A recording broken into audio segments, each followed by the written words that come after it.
The Sons of Liberty, spark of a revolution. At a time when colonists' rights were being taken away from them, the Sons of Liberty led the fight toward a revolution. They organized boycotts and protests against Britain, setting the stage for rebellion and, in the end, independence. Would the revolution have went the way it went without the Sons of Liberty? The French and Indian War put Britain in great debt, so George Grenville and King George III looked at the colonies to pay for it. One way they taxed the colonies was the Sugar Act. The act put duties on imports of sugar, coffee, and other goods entering American ports. The next act that affected the colonies was the Stamp Act, which didn't sit well with the colonists. This taxed all paper marriage licenses, deeds to land, newspapers, customs documents, and even playing cards. This affected mostly lawyers, merchants, and editors of printers. Because of the outrage, Patrick Henry gave a speech that compared the king of the Roman Empire to King George III. This made a group of men want to join together in a group called the Loyal Nine. The group consisted of John Avery, John Smith, Thomas Crafts, Benjamin Eads, Stephen Cleverly, Thomas Chase, Joseph Field, George Trott, and Henry Bass. These men were all shopkeepers and artisans who were just upset with the British.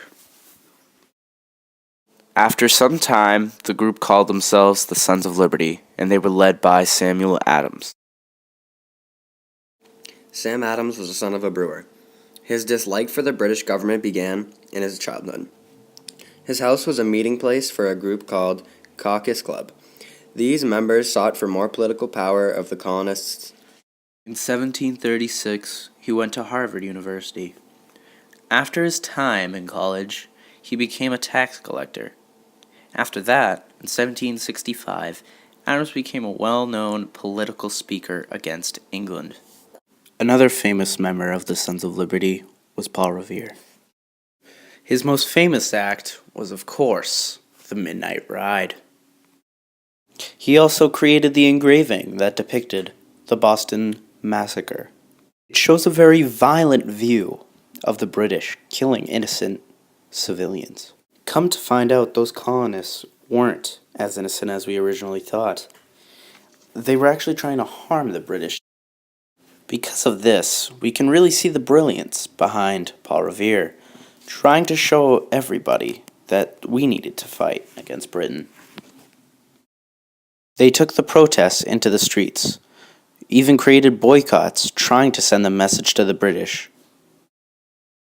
The Sons of Liberty movement spread throughout all 13 colonies. One way they protested was by tarring and feathering stamp collectors. When the Tea Act was passed by Parliament in 1773, the colonists were furious because the East India Company had a monopoly over the colonies, so they were the only people they could buy from. The most famous protest that the Sons of Liberty ever conducted was the Boston Tea Party.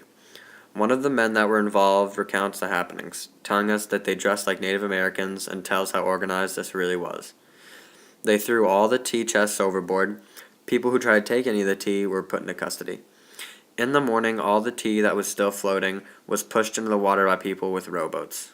After this event, other colonists began taking a stand in their own harbors. They made it more difficult for the tax collectors to collect revenues.